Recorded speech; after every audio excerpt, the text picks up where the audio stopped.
are the pearls.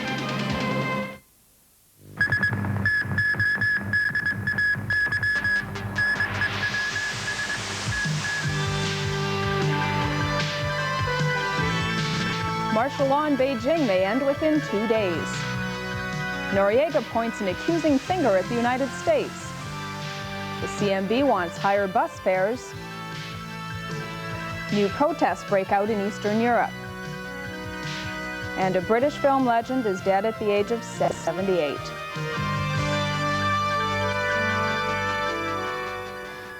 Good evening. Martial law in Beijing may be over within the next 2 days. Chinese Premier Li Peng is expected to announce the decision tomorrow. Sources in Beijing say the authorities have decided to lift martial law because the capital has gradually returned to normal.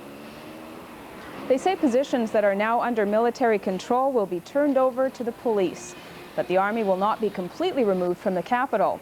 Soldiers are expected to be moved to less conspicuous positions. Analysts say the move is meant to appease foreign governments. Japanese banks, meanwhile, have decided to send a mission to China in March, but the government remains cautious about lifting sanctions against Beijing. Government advisors in Hong Kong have rejected a draft of a Bill of Rights for the territory. They say the draft is meaningless because it does not contain any provisions to stop the Beijing government from overriding it after China assumes control of the territory in 1997. Philippine President Corazon Aquino says new uses should be found for American bases in the Philippines. She says changes in Eastern Europe show a move towards détente between the United States and the Soviet Union. The demonstrators that toppled East Germany's hardline communist government have taken to the streets again. They're unhappy with the pace of reform. The protesters say the Communist Party still has too much power. More than 100,000 people filled the streets of Leipzig shouting "Down with communism" and calling for German reunification. Earlier, opposition parties came close to boycotting important meetings with the government. They accused the communists of trying to mislead the public over the disbanding of the dreaded secret police. The opposition is afraid that the force known as Stasi is still very active. Opposition leaders say they'll give the government 1 more week to come up with a solution to the problem before calling their members out on the streets for more demonstrations. In Romania, the first member of Nicolae Ceausescu's security forces has been sentenced. A military tribunal in the provincial city of Sibiu has begun a series of trials of Securitate members. Among those who've yet to be tried is Ceausescu's son, Nicu. Andrew Brown reports. Ion Bundiau is accused of trying to kill an army officer. He's watched and questioned by a military tribunal. He has no right of appeal, but the government has abolished the death sentence, making jail sentences for Securitate members the most likely punishment they will face. At one point, Bundiau is nearly in tears, pleading his innocence.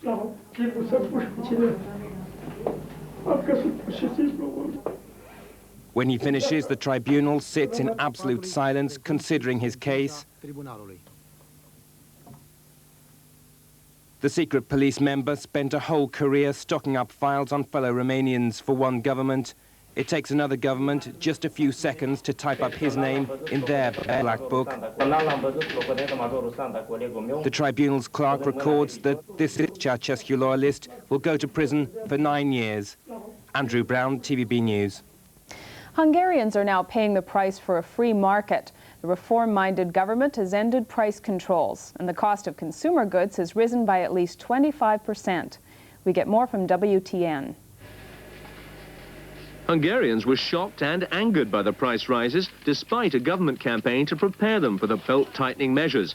The cost of the most basic consumer items has risen by more than 25%, leaving Hungarians facing not only food shortages, but prices they can ill afford. Meat is up by 32%, while milk and dairy products have almost doubled in price. But the drastic rises haven't just affected food prices. The cost of imported cars shot up by 25%, as did petrol. The government justified the price hikes, saying they were the result of an austerity budget adopted last month. It also said it would offset the increases by raising state pensions and family allowances. But from the 1st of February, Hungarians will also have to pay double for public transport, 35% more for house rental, and face a 300% rise in rates. Trade unions say the increases will push as many as 3 million Hungarians below the poverty line. Deposed Panamanian dictator Manuel Noriega claims that the U.S. once asked him for permission to use Panama as a base for an invasion of Nicaragua. Noriega made those charges during an interview with the Soviet press several months back. But his words could come back to haunt the Bush administration. Details from WTN. The interview was recorded 3 weeks before American troops stormed into Panama and drove Noriega from power. Now the dictator is languishing in a Miami jail, while Panama is being run by the US-backed government of Guillermo Endara. Before the invasion, the US had placed an economic embargo on Panama to force the military leader to capitulate. Noriega told Soviet viewers that the United States wanted to remove him because he refused to allow Panama to be used as a bridgehead for a full-scale attack on the Sandinista government of Nicaragua. However, a different version of the story has emerged from the United States, where it's reported that when approached for help in the fight against the Nicaraguan government, Noriega offered to assassinate every leader of the Sandinistas. The then White House aide, Oliver North, relayed Noriega's proposal to Admiral Poindexter, who turned it down. However, he did accept the general's second proposal to carry out covert bombing operations in Nicaragua. At his trial, Noriega's defense is likely to revive more stories of links with the US. If the general can prove in court that his drugs activities were known to Washington, then the trial could be more damaging to President Bush than he's so far admitted. Jailed black South African nationalist leader Nelson Mandela is expected to be freed within weeks. During a prison meeting, Mandela asked his wife Winnie to begin making arrangements for his release. James Robbins has more details. After 27 years visiting Nelson Mandela in prison, today, unusually, his wife Winnie looked happy as she came out, herself convinced the ANC leader will finally be freed, and soon. During 3 hours together for the first time, Nelson Mandela and his wife discussed arrangements for his release. With her lawyer beside her, Mrs. Mandela said she now believes freedom could come in weeks rather than months. There's really not much I can discuss. Suffice to say, it is the first time that he has called us to discuss preliminary arrangements to discuss preparations for his release. Mrs. Mandela didn't want to speculate exactly when her 71-year-old husband might be free. They've been kept apart for all but 4 years, since they were married in 1958. Winnie Mandela was in court in Pretoria when her husband and other ANC leaders were sentenced to life imprisonment, convicted of trying to overthrow white minority rule. But more than a quarter of a century later, now that President de Klerk is himself publicly committed to ending white minority rule, he has no choice but to free Nelson Mandela. Mr. de Klerk and his ministers are facing the fact no other credible black leader will even consider coming to the negotiating table as long as Mr. Mandela remains a prisoner, the single most important figure in black politics. 2 British politicians in Vietnam say there is no sign that a group of boat people forcibly repatriated from Hong Kong have been punished for trying to flee. The 2 parliamentarians on the first day of their investigative tour travelled to Hai Phong, Vietnam's major northern seaport where so many of the boat people leave from. Both men have said that their brief is not to decide whether people should be returned, but what risk there is when they are. They're meeting most of the 51 who were forcibly repatriated from Hong Kong last December, mostly women and children. This is how they looked then, hustled out of their Hong Kong camp and flown to Hanoi to an uncertain welcome. They have been divided into 4 units, living with relatives or friends because they sold their homes to pay for the boat trip. They suffer the usual hardships. Vietnam is a country of poor people sharing poverty. The poverty so many risk so much to leave. But they're better off than a lot, with a £15 a month United Nations grant and a £330 resettlement grant from the British government. This is 10-year-old Le Van Tan, the bewildered little boy in the photograph on the night of the Hong Kong evacuation. He has squares of plaster on his temples, traditional medicine for a headache that won't go away. Just across the way from him are the boats on the river to the sea, for those people who still believe that it's an easy way out and still need convincing that there's a certain hard way back again.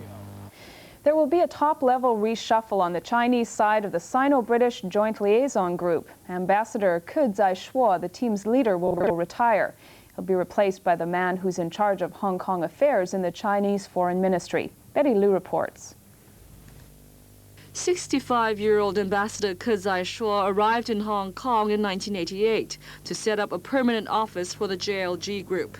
He's responsible for negotiating with the British on matters relating to Hong Kong in the run-up to 1997. Ke is regarded as a liberal, and he will be living in Beijing upon retirement. His successor, 59-year-old Kuo Fengmin, is the director of the Foreign Ministry's Hong Kong and Macau Affairs Office. An experienced diplomat, Kuo was the Chinese ambassador to Bonn prior to his involvement in Hong Kong affairs. Betty Liu, TVB News. The China Motor Bus Company is asking for a fare increase averaging 10%. The company wants to pass along the cost of a multi-million-dollar retirement scheme it agreed to last month.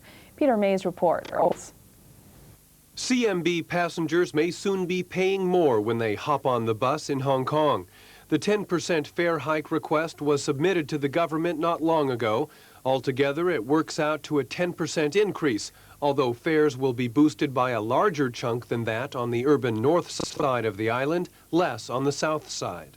CMB officials say it simply reflects the higher cost of doing business. Since they have to pay more for their workers' pensions, bus riders will have to pay more too. The company also cites inflation as a factor in the request. Now it's up to a series of government boards, agencies, and councils to review the fare proposal. The Transport Department gets the first shot. Officials there are already poring over the plan. They'll pass it along to the Transport Branch, on to the Transport Advisory Committee, and ultimately the Executive Council will have the final decision. All that could take several months. CMB has already been criticized for trying to pass along the cost of a $60 million retirement scheme to its customers. That debate will continue to surface as the various government bodies tackle the company's request. The infamous Kowloon Walled City is scheduled to be demolished in mid-1992. But so far, the government has not yet decided on how best to do it. As Mimi Young reports, a mixture of demolition methods may be used. The mammoth demolition project of Hong Kong's most notorious slum was announced by the government 3 years ago. By now, half of its population has been resettled elsewhere. When all its 50,000 people are gone by mid-1992, the whole walled city will be razed to make room for a park. The original idea is to use explosives for the demolition job. But a government feasibility study has pointed out that the method cannot be extensively used, especially in those areas adjacent to nearby buildings. The other problem is the absence of formal blueprints for the structures to be torn down. None of the building was built by an sort of approved architect, and plans are not available. So we have to work out a formula using the strengths of all the three devices, namely the explosive way, the mechanical way, and also the sort of by manual demolition. Lui added that a dozen consortiums have expressed interest in tearing down the walled city, but the government will advertise it internationally before deciding on who should have the right to remove the territory's biggest eyesore. Mimi Young, TVB News. British comedy actor Terry Thomas has died at the age of 78. He established his reputation on the big screen as a sneering English cad. Thomas had been suffering from Parkinson's disease for 15 years. The onset of Parkinson's disease in the mid-70s ended Terry Thomas's career. Apart from a few commercials to help with medical bills, he was never to act again. As he became progressively worse, he was forced to sell all his properties to pay for treatment. It was a deterioration he'd seen coming.